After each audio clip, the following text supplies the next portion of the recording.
The evening rain painted silver streaks across the windows of the Golden Harvest as Nathan Torres stepped through the main entrance. His tailored suit was slightly damp, and he carried himself with quiet confidence.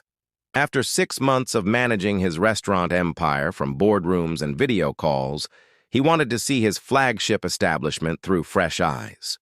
Tonight he was just another customer seeking a good meal.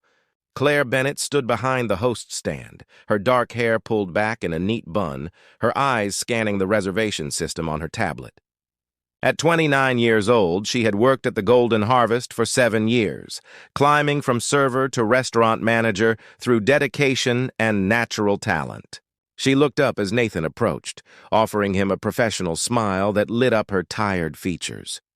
"Good evening, sir. Welcome to the Golden Harvest. Do you have a reservation with us tonight?" she asked warmly. Nathan paused. In all his years of owning restaurants, nobody had ever asked him that question. "Actually, I don't." "Is there any availability?" he replied, genuinely curious about what would happen next. Claire checked her tablet, her fingers moving swiftly across the screen. "I apologize, but we are fully booked for the next 2 hours. However, you are welcome to wait at our bar, and I promise we will seat you as soon as a table becomes available. Can I take your name for the waiting list?" "Nathan Torres," he said, watching her face carefully for any sign of recognition. Claire typed his name without hesitation, showing no reaction whatsoever. "Mr. Torres, your wait time will be approximately 90 minutes. Our bartender, Marcus, makes an excellent old-fashioned if you would like to order while you wait." She gestured toward the elegant bar area before her attention was pulled away by a server rushing toward her with an urgent expression. "Claire, we have a problem with table 12. The kitchen sent out the wrong order, and the guests are getting upset," the young server said nervously. Without missing a beat, Claire handed her tablet to another host. "I will handle it personally. Please take care of Mr. Torres and our other waiting guests." She moved swiftly across the dining room, leaving Nathan standing alone, impressed by her immediate response to the crisis. Nathan made his way to the bar and settled onto a comfortable leather stool. From this vantage point, he could observe the entire restaurant operation. He watched Claire navigate between tables, her posture straight and her manner both apologetic and confident as she resolved the complaint at table 12. She did not just offer apologies. She listened carefully, nodded with genuine concern, and then personally supervised as the kitchen prepared the correct dishes. Marcus, the bartender, approached Nathan with a friendly smile. "What can I get for you tonight?" he asked. "An old-fashioned," Nathan replied, his eyes still following Claire's movements through the restaurant. As Marcus prepared the drink with practiced skill, Nathan noticed how Claire managed to be everywhere at once. She greeted regular customers by name, checked in with her staff without hovering, and even noticed when a child at one table dropped his crayon. She quickly retrieved it with a warm smile that made the little boy giggle with delight. "She is something special, isn't she?" Marcus said, sliding the perfectly crafted cocktail across the bar. "Claire has been the heart of this place for years. We would fall apart without her." "How long has she been manager?" Nathan asked casually. "About 3 years officially, but she has been running things much longer than that. She cares about this place like it is her own." Marcus leaned in slightly. "Between you and me, the owner doesn't know how lucky he is to have her. She has ideas that could transform this restaurant, but corporate never listens to people at our level." Nathan took a sip of his drink, filing away that information. Before he could respond, Claire's phone rang. He saw her face change instantly from professional calm to pure alarm. She answered quickly, and even from across the room, Nathan could see her hand trembling. Orchestrated narrative continuation toward word count milestone with plot. Developments. I need to continue the story and reach 1,100 words for party 1. Let me continue with Claire receiving bad news about her brother and the notebook being left behind. Claire spoke urgently into her phone for less than a minute before hanging up. She immediately went to the back office, emerging moments later with her purse and coat. Nathan watched as she spoke rapidly to Marcus and another staff member, her face pale with worry. She moved toward the exit with quick steps, clearly in distress. As she passed near the bar, Nathan heard her say to Marcus, "It's Tyler. There was an accident at the construction site. They are taking him to St. Mary's Hospital now. I have to go." "Go," Marcus assured her. "We will handle everything here. Don't worry about the restaurant." Claire nodded gratefully and rushed toward the door. In her hurry, she did not notice when her small leather notebook slipped from her coat pocket and landed on the floor near Nathan's bar stool. The door closed behind her before anyone could call out. Nathan bent down and picked up the notebook. It was well worn, with an elastic band holding it closed. He knew he should give it to Marcus to return to her, but something made him open it instead. The pages were filled with neat handwriting, sketches of table arrangements, and detailed notes about customer preferences. But what caught his attention were the pages of ideas. There were concepts for seasonal tasting menus featuring local ingredients, sketches for a herb garden on the restaurant's unused rooftop space, detailed plans for a community outreach program that would offer cooking classes to underprivileged youth. Each idea included careful cost analysis and potential revenue projections. On one page, she had written in capital letters with 3 question marks. Why doesn't ownership see the potential here? Nathan felt something shift in his chest. This was not just an employee doing her job. This was someone who genuinely loved the restaurant business and had the vision to make the Golden Harvest something extraordinary. He had been so focused on expansion and profit margins that he had forgotten what drew him to hospitality in the first place. He closed the notebook carefully and signaled to Marcus. "What hospital did she say?" Nathan asked. "St. Mary's. Her brother Tyler works construction. He is a good kid, only 23. This is going to devastate Claire. She basically raised him after their parents died 5 years ago," Marcus explained, his face showing genuine concern. Nathan nodded slowly, processing this information. The woman who had just refused him a table without a second thought, who managed his restaurant with such skill and passion, was now racing to the hospital to be with her injured brother. She was carrying the weight of her family while trying to innovate and improve a business whose owner she had never met. He placed money on the bar for his drink and stood up. "Thank you for the excellent service," Nathan said to Marcus. "You are not staying for dinner?" Marcus asked, surprised. "Not tonight. Something more important has come up." Nathan slipped the notebook into his jacket pocket.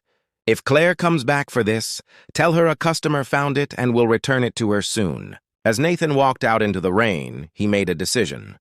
He would return Claire's notebook personally. But more than that, he would find a way to help her implement these ideas, and he would do it without revealing who he really was, at least not yet. He wanted to know the real Claire Bennett, the woman who ran his restaurant with such dedication, not the version of her that would appear if she knew she was talking to her boss. The rain had intensified, drumming against the roof of his car as he sat in the parking lot. Nathan pulled out his phone and made a call to his assistant. "I need you to find out everything you can about a patient named Tyler Bennett at St. Mary's Hospital, and quietly arrange for whatever medical care he needs to be covered. Don't use company funds directly. Go through the employee assistance program we set up last year." After ending the call, Nathan looked at the notebook again. Tomorrow, he would begin a very different kind of business venture, one that had nothing to do with profit margins and everything to do with the remarkable woman who had just walked out of his restaurant without knowing she had completely changed his plans. 2 weeks passed before Nathan walked back into the Golden Harvest. He had spent that time carefully planning his approach. Claire stood near the entrance, looking more rested than the night of the emergency, though her eyes carried traces of exhaustion that spoke of long hospital visits and sleepless nights. Her face brightened with recognition when she saw him. "Mr. Torres," she said with genuine warmth. "I apologize again for rushing out that evening. I hope Marcus took good care of you. Please call me Nathan. And I completely understand. Family emergencies come first." Nathan reached into his jacket and pulled out her notebook. "I believe this belongs to you. You dropped it that night." Claire's eyes widened as she took the notebook, clutching it like a precious treasure. "Oh my goodness, I have been searching everywhere for this. Thank you so much." She looked at him with gratitude. "Did you happen to look inside?" Nathan nodded slowly. "I did, and I have to say, your ideas are remarkable. I work as a hospitality consultant, helping restaurants improve their operations.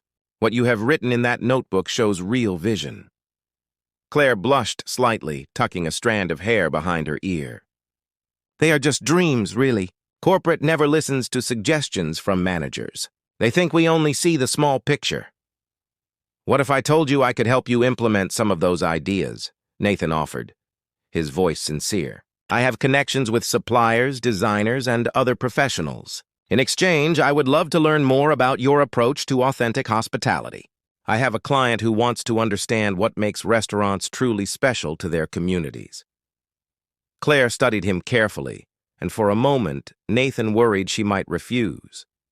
But then she smiled, a real smile that transformed her entire face. "Why would you do that for someone you just met?" "Because genuine passion is rare in this industry," Nathan replied honestly. "Most people just go through the motions. You actually care. That is worth investing in." Over the following weeks, Nathan and Claire began meeting regularly. They visited different restaurants across the city, from small family-owned establishments to upscale dining rooms.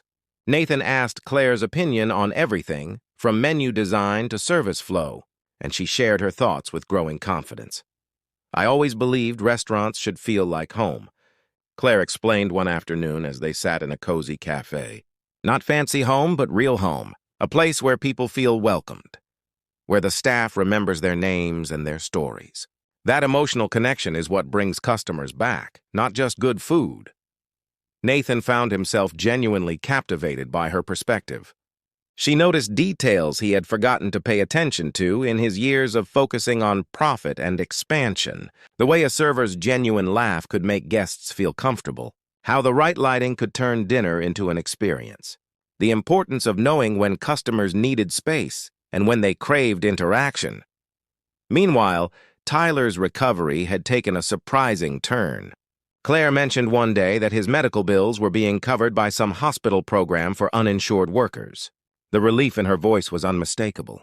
"I don't understand how we qualified, but it is a miracle. I was terrified about how we would pay for everything." Nathan simply nodded, keeping his expression neutral. "Sometimes good things happen when we need them most," he said softly. At the Golden Harvest, changes began appearing. The herb garden Claire had sketched appeared on the rooftop, installed by a landscaping company that claimed to be testing a new urban farming initiative. The lighting was adjusted to create a warmer atmosphere. Small touches appeared throughout the restaurant, from fresh flowers on every table to locally sourced ingredients featured on the menu. Claire was thrilled but also confused. "I submitted these ideas months ago and heard nothing. Now suddenly they are all being approved. It is like someone is reading my mind," she told Nathan during one of their meetings. "Maybe corporate finally realized they have a valuable manager," Nathan suggested, though guilt twisted in his stomach. He was falling for Claire, truly falling for her, and every day that passed without telling her the truth made the eventual revelation more difficult. Ryan Martinez, the head chef at the Golden Harvest and Claire's closest friend, watched the changes with growing suspicion. He cornered Claire in the kitchen during a quiet Tuesday afternoon, his arms crossed over his chef's coat. "This consultant friend of yours," Ryan began, his dark eyes serious. "How much do you really know about him?" "I looked him up online. There is barely any information about a Nathan Torres working in hospitality consulting." Claire felt defensive.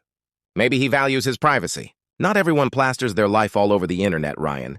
"Claire, you are one of the smartest people I know, but you have been through so much stress with Tyler's accident. I just don't want someone taking advantage of your situation," Ryan said gently. "This guy shows up out of nowhere, all these changes start happening, and he just happens to be interested in helping you. It feels too convenient." He found my notebook and returned it. "That is hardly suspicious behavior," Claire argued, though Ryan's words planted small seeds of doubt in her mind. "Just be careful. Promise me that," Ryan requested, his concern genuine. Claire promised, though she did not want to believe Nathan could have ulterior motives. Their time together had become the bright spot in her difficult weeks. He listened to her stories about Tyler's slow recovery, her worries about keeping the restaurant running smoothly, and her dreams for the future. He made her feel seen in a way she had not experienced in years. One evening, Nathan took Claire to a rooftop restaurant overlooking the city lights. The air was cool and the view was breathtaking. They had just finished discussing her idea for a cooking class program when the conversation shifted to something more personal. "Can I ask you something?" Claire said, her voice soft. "Why hospitality? You could consult for any industry. Why choose restaurants?" Nathan looked out over the city, choosing his words carefully. My grandmother owned a small restaurant when I was young. It was not fancy or profitable, but people loved it. She knew every customer's story, their struggles and celebrations. When she passed away, the neighborhood mourned like they had lost family. That is what restaurants can be at their best. Not just businesses, but gathering places that matter to people's lives. Claire smiled, her eyes reflecting the city lights. That is exactly how I feel. The Golden Harvest could be so much more than just another restaurant. It could be a real part of the community. Nathan turned to face her fully. You have already made it that. Your staff adores you. Your customers keep coming back because of the atmosphere you have created. You just needed someone to believe in your vision. The moment stretched between them, charged with unspoken feelings. Nathan wanted to tell her everything right then. That he was not just a consultant, but the owner of her restaurant. That every change she had noticed was his way of showing he believed in her ideas. That he had fallen completely for her passion, her kindness, and her incredible spirit. But the words stuck in his throat. If he revealed the truth now, would she think everything between them had been a manipulation? Would she believe his feelings were genuine or just another business strategy? Thank you, Nathan, Claire said softly, breaking the silence, for believing in me, for seeing something worth investing in. It is not an investment, Claire. It is easy to support someone as talented as you, Nathan replied, his voice thick with emotion he could barely contain. As they sat together under the stars, both of them knew their relationship had crossed from professional to something deeper. Claire felt herself drawn to Nathan's quiet strength and genuine interest in her ideas. Nathan found in Claire a reminder of why he had entered the restaurant business in the first place, before success had complicated everything. But secrets have a way of demanding to be told, and Nathan's secret was growing heavier with each passing day. He had set something in motion that he could no longer control, and he knew that eventually the truth would come out. He just hoped that when it did, Claire would understand why he had chosen to approach her this way. The night ended with Nathan driving Claire home, both of them quiet with their own thoughts. Neither of them noticed the photographer at the Charity Foundation gala who had captured Nathan's photo weeks earlier, or that the image was scheduled to appear in the business section of the newspaper in just 3 days. The clock was ticking on Nathan's deception, and the truth was about to catch up with both of them. Claire hummed softly as she arranged fresh flowers on the tables at the Golden Harvest. 3 months had passed since Nathan had walked back into her life, and everything felt different now. The restaurant was thriving with the new changes. Tyler was almost fully recovered and back to light work. Even more surprisingly, she found herself looking forward to each meeting with Nathan, not just for business discussions, but for the warmth of his company. Ryan approached her with the morning newspaper, his expression troubled. "Claire, you need to see this," he said quietly, placing the business section on the table in front of her. The headline read, "Local Restaurant Empire Expands. Nathan Torres opens 5th location." Below it was a large photograph of Nathan in an expensive suit, shaking hands with city officials at what appeared to be a grand opening ceremony. The article described him as the brilliant entrepreneur behind the Golden Harvest and 6 other successful restaurants across 3 states. Claire's hands trembled as she picked up the paper. Her eyes scanned the article, each sentence hitting her like a physical blow. Nathan Torres, owner and founder of Torres Hospitality Group, started with a single restaurant 10 years ago, now worth over $800 million.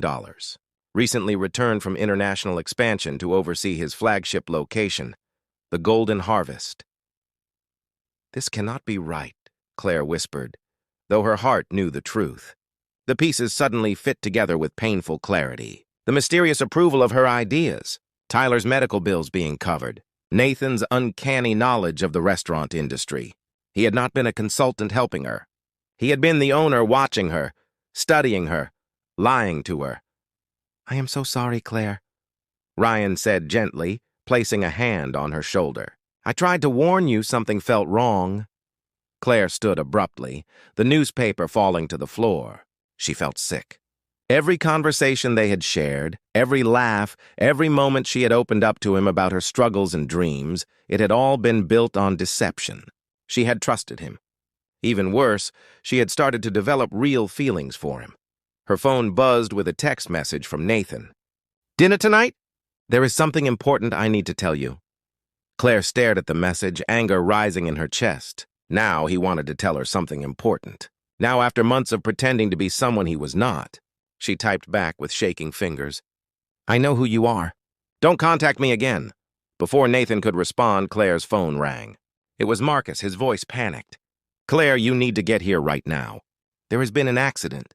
One of the gas lines started leaking and there was a small fire in the kitchen. We got everyone out safely, but Ryan was checking to make sure the kitchen was clear and he breathed in too much smoke. The ambulance just took him to the hospital." Claire's anger immediately transformed into action. She grabbed her keys and rushed to her car. All thoughts of Nathan's betrayal temporarily disappeared as she focused on her friend's safety. She arrived at the hospital emergency room within 15 minutes, her heart pounding. The waiting area was filled with staff members from the Golden Harvest, all looking worried and scared. Marcus stood up when he saw her, his face pale. "They are examining him now. The paramedics said he should be okay, but they want to make sure his lungs are clear." "What about the restaurant?" Claire asked, her manager instincts taking over even in crisis. "The fire department has it under control. The damage is mostly in the kitchen. But Claire, they are saying we might have to close for several weeks for repairs and inspection," Marcus explained. "This could ruin us." Claire sank into a chair, the weight of everything crashing down on her at once. The restaurant she loved was damaged. Her best friend was in the emergency room, and the man she had started to care for had been lying to her for months. She put her head in her hands, fighting back tears. She heard quick footsteps and looked up to see Nathan rushing into the waiting area. His eyes found hers immediately, and the concern on his face appeared genuine. But Claire no longer knew what was real and what was performance. "Claire, are you all right? Is Ryan okay?" Nathan asked, moving toward her. "Don't," Claire said sharply, standing up. "You don't get to pretend to care now. You have been lying to me since the moment we met." The other staff members suddenly found reasons to move to different parts of the waiting area, giving them space. Nathan stood frozen, guilt written across every feature. "I know how this looks," he began softly. "You know how this looks," Claire repeated, her voice rising. "You watched me struggle. You listened to me talk about how corporate never listens to managers. You let me thank you for helping with Tyler's bills. And the entire time, you were the one making all those decisions. You were corporate. You were the owner I had never met." Nathan took a step closer, his hands raised in a gesture of peace. "Please let me explain. When I first came to the restaurant that night, I just wanted to see how it was really running. I was not planning anything else. But then you refused me a table, treated me like any other customer, and I was fascinated. Nobody had treated me like a normal person in years. So you decided to play pretend," Claire said bitterly. "You turned my life into some kind of experiment." "No," Nathan insisted, his voice filled with emotion. "At first, maybe I was just curious. But Claire, everything changed so quickly. I read your notebook and saw your passion, your vision. You had ideas I should have thought of years ago. I wanted to help you implement them, but I knew if you found out who I was, you would just see me as the boss. I wanted you to see me as Nathan, just Nathan." A doctor emerged from the treatment area, and everyone turned immediately. "Mr. Martinez is going to be fine. His lungs are clear, and we are keeping him for observation tonight. But he should be able to go home tomorrow," the doctor announced. Relief flooded through Claire, and she felt tears finally spill down her cheeks. "Can I see him?" she asked. The doctor nodded. "One visitor at a time for now." Claire started to move toward the treatment area, but Nathan caught her arm gently. "Claire, please. I know I handled this all wrong, but my feelings for you were never fake. Those were the only real thing in all of this." She looked at him, seeing the sincerity in his eyes, but feeling too raw to process it. "I need time, Nathan. The restaurant is damaged. My friend is in the hospital. And I just found out that the past 3 months of my life were based on lies. I cannot do this right now." Nathan released her arm immediately. "I understand. But please know that I am going to fix the restaurant. Full repairs, upgraded equipment, everything. And I'm going to make sure Ryan has anything he needs. More guilt money, Claire said quietly. That is not what I want from you. She walked away before he could respond, leaving Nathan standing in the hospital waiting room, looking more lost than she had ever seen him. Despite her anger and hurt, a small part of her heart ached for the pain on his face. But she pushed that feeling aside and focused on being there for Ryan. Over the next 2 weeks, Claire avoided Nathan completely, even as the Golden Harvest underwent rapid repairs. True to his word, Nathan had brought in the best contractors and upgraded everything. The kitchen now had state-of-the-art equipment. The dining room received minor improvements that enhanced its warmth.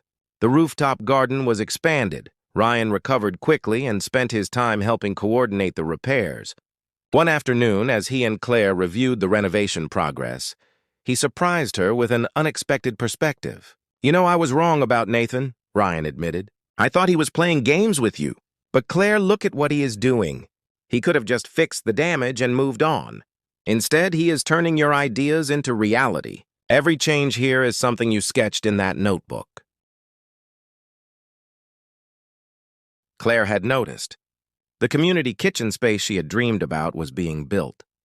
The youth training program she had outlined was being funded. Even the small details, like the local artist displays she had suggested, were being incorporated. Nathan was not just repairing his restaurant. He was building her vision.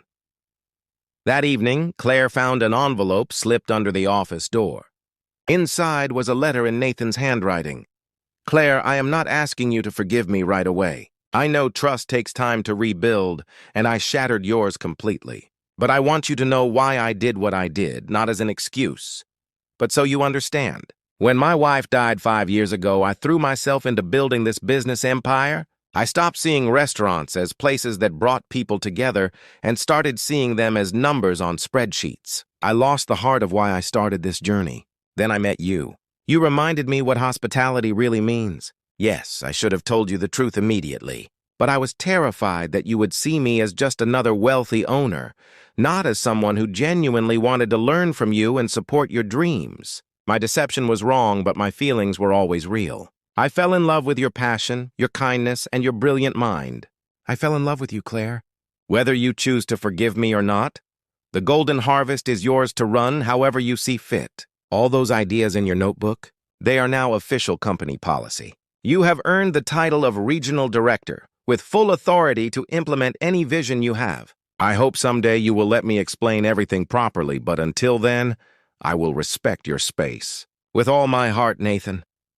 Claire read the letter 3 times, tears streaming down her face. She was still hurt, still angry about the deception. But she also recognized something else beneath those feelings. She had fallen in love with him too, with the man who listened to her dreams and made her feel valued. The question was whether she could separate the lies from the truth and find a way forward. The next day, the Golden Harvest reopened to a packed house. Claire stood at the entrance, watching customers fill the newly renovated space. The atmosphere was perfect, warm, and welcoming, exactly as she had always imagined. As she surveyed the room, she saw Nathan standing quietly near the bar, watching her with hopeful eyes. Their gazes met across the crowded restaurant. Claire took a deep breath and walked toward him. When she reached him, she spoke quietly but clearly. What you did was wrong. You broke my trust, and that hurt me deeply. Nathan nodded, his expression serious. I know. I am so sorry, Claire. But, Claire continued, I also understand why you did it, and I recognize that you have spent these weeks trying to make things right, not just with money, but by truly honoring what matters to me. She paused, gathering her courage. I am not ready to just forgive and forget, but maybe we could start over. Properly this time, with honesty. Hope lit up Nathan's face. I would like that very much. Hi, I am Nathan Torres. I own several restaurants, but I have forgotten what makes them special. I am hoping a very talented manager might teach me. Claire felt a small smile tugging at her lips. I am Claire Bennett. I run this restaurant and have big dreams for it. I am hoping to work with an owner who actually values those dreams. They shook hands formally and then both laughed at the absurdity of it. It was not a perfect resolution. There would be difficult conversations ahead, trust to rebuild, and challenges to face. But as they stood together in the restaurant that had brought them together, surrounded by happy customers and dedicated staff, both of them felt something powerful: hope, love. Like their shared passion for hospitality would take time, patience, and genuine effort. But for the first time in weeks, Claire believed it might be worth fighting for. And Nathan silently vowed to spend every day proving he deserved her trust and her heart.